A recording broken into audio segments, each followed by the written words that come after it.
కామారెడ్డి జిల్లా బాన్స్వాడ పట్టణంలో శనివారం రోజు జూనియర్ సివిల్ కోర్టు మరియు ఫస్ట్ క్లాస్ మెజిస్ట్రేట్ నూతన భవన నిర్మాణానికి హైకోర్టు న్యాయమూర్తులు పురోహితుల సమక్షంలో వేద మంత్రాల నడుమ పూజా కార్యక్రమాలు నిర్వహించి శంకుస్థాపన చేశారు.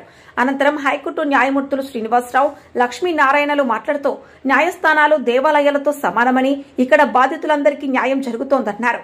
భవన నిర్మాణ న్యాయవాదులకు, కక్షిదారులకు అందరికీ అన్ని సౌకర్యాలతో నూతన హంగులతో నిర్మించే విధంగా రూపకల్పన చేయడం పట్ల సంతృప్తి వ్యక్తం చేశారు. బాన్స్వాడ కోర్టు పరిధిలో పెండింగ్ లో ఉన్న కేసులను త్వరితగతిన పరిష్కరించాలని స్థానిక న్యాయమూర్తులకి సూచించారు. కార్యక్రమంలో sub collector Kiranmayi, Gopisetty, Banswada judge tsp Bhargavi, DSP Satyanarayana, Banswada bar association అధ్యక్షులు లక్ష్మీనారాయణమూర్తి, మోహన్ రెడ్డి తదితరులు పాల్గొన్నారు. బిల్డింగ్ సముదాయము ఏర్పడిన తర్వాత ఎంత బాగుందంటే, ఒక ఫ్లోర్ మొత్తము అడ్వకేట్స్ కి,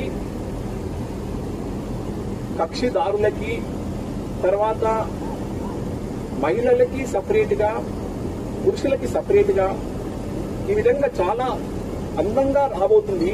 దీన్ని సద్వినియోగం చేసుకొని ఇక్కడికి వచ్చిన వాళ్ళు ఎవ్వరు కూడా మేము ఒక కోర్టుకు వచ్చాము, రెండు మన ఎస్పెషల్లీ మన తెలంగాణ సమాజంలో పోలీస్ స్టేషన్, కోర్టు, హాస్పిటల్ ఈ మూడు వెళ్ళడానికి తప్పని పరిస్థితుల్లో అయితే కానీ వెళ్ళడానికి ఇష్టపడరు.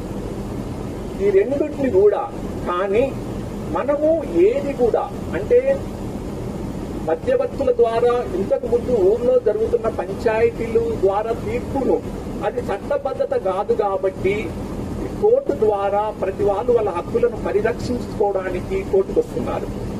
కాబట్టి ఈ కోర్టు అనేది ఒక ఏదో అంటే తప్పు చేస్తేనే కోర్టుకు వెళ్తున్నామనే భావన వదిలి ఇది దీన్ని ఒక దేవాలయంగా చూసుకుని మీకు ఏ ప్రాబ్లమ్స్ ఉన్నాయో ఆ ప్రాబ్లమ్స్ అన్నింటినీ కూడా చట్ట పరిధిలో నెరవేర్చుకోవడానికి లా ప్రకారము మీరొక హక్కును పొందడానికే వస్తున్నారని భావిస్తూ దీన్ని అందరం కూడా ఒక పవిత్ర ప్రదేశంగా భావిస్తూ దీన్ని మనమందరము కాపాడుకుందామని చెప్తూ పిచ్చుకొండ మరియు బాన్స్వాడ ఈ రెండు ప్రాంతాలకు సంబంధించిన కక్షిదారులకు సత్వర న్యాయం జరగడానికి సీనియర్ సివిల్ జడ్జి కోర్టు ఈ పరిధిలో ఉంటే బాగుంటది అని అన్నారు.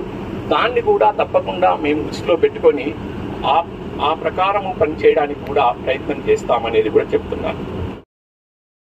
మన ఛానల్ ని వెంటనే సబ్స్క్రైబ్ చేసుకుని పక్కనే ఉన్న బెల్ ఐకాన్ కొట్టేసి నోటిఫికేషన్ ఆన్ లో పెట్టుకోండి.